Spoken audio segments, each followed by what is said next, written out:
ဟုတ်ကဲ့ပါဆရာမရှင်းရှင်းပြပါရှင်ဟုတ် ဒီဘက်တော့ကန်ဒီချင်းချောင်းလာကလေးဒီဘက်မှာထပ်ပြီးတော့ကြောင်းကြားလိုက်တော့ပါရှင် ဟုတ်ကဲ့ပါဆရာမ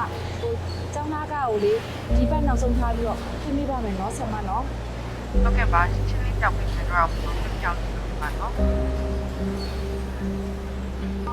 မမျော်လင့်မဲ့တင့်ကလေးရဲ့ကျူရှင်လာကပေးဖို့ရက်ကြော်သွားလို့အခက်တွေ့ဘူးလားလာစာကိုကြုံမစီမံထားတာမဟုတ်ပေမဲ့မမျော်လင့်ထားတဲ့အရေးပေါ်အခြေအနေနဲ့ကြုံတွေ့လာရတဲ့အခါချက်ချင်းဖြေရှင်းလိုက်ဖို့တင့်စီမှာငွေချင်းအစစ်အသင့်မရှိနေဘူးဆိုရင်ရော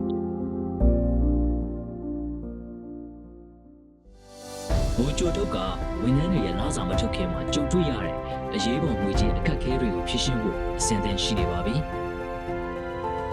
တင့်ဝန်ထမ်းတွေအတွက်ဒီနေ့ပဲကြိုထုတ်နဲ့ချိတ်ဆက်လိုက်